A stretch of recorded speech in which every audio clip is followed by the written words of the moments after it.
ડભોઈ નગરપાલિકાની સ્થાનિક સ્વરાજ્યની ચૂંટણીના પરિણામો બાદ હવે સૌની નજર આગામી 19 મે 2024ના રોજ યોજાનારી પ્રથમ બેઠક પર છે। 28 એપ્રિલના રોજ જાહેર થયેલા પરિણામોમાં કોંગ્રેસે બહુમતી હાંસલ કરીને ભાજપ પાસેથી સત્તા છીનવી લીધી છે। નગરપાલિકાની કુલ 36 બેઠકો પર થયેલા રસાકસી ભર્યા જંગમાં પક્ષવાર સ્થિતિ: કોંગ્રેસ 21 બેઠકો, સ્પષ્ટ બહુમતી; ભાજપ 15 બેઠકો। પ્રથમ બેઠક અને સમય: પ્રમુખ અને ઉપપ્રમુખની વરણી માટેની મહત્વની બેઠકનું આયોજન। રોસ્ટર પદ્ધતિ મુજબ આ ટર્મ માટે પ્રમુખ પદ મહિલા, સામાજિક અને શૈક્ષણિક પછાત વર્ગ માટે અનામત છે। હાલમાં કોંગ્રેસમાં આ પદ માટે મુખ્ય 2 નામો ચર્ચાઈ રહ્યા છે। ડભોઈ શહેર કોંગ્રેસ પ્રમુખ સતીશ રાવળના વોર્ડ નંબર 2માંથી વિજેતા ઉમેદવાર પુષ્પાબેન સતીશભાઈ રાવળ, બીજા ઉમેદવાર શીતલબેન પટેલ, વોર્ડ નંબર 5માંથી ચૂંટાયેલા અન્ય પ્રબળ દાવેદાર। હાલમાં કોંગ્રેસના તમામ સભ્યો અજ્ઞાત સ્થળે હોવાનું મનાઈ રહ્યું છે, જે 19 તારીખે સીધા જ સેવા સદન ખાતે હાજર થશે।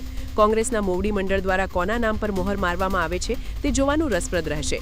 19મી તારીખે બપોરે જ ડભોઈના નવા નગરપતિના નામ પરથી પડદો ઉચકશે।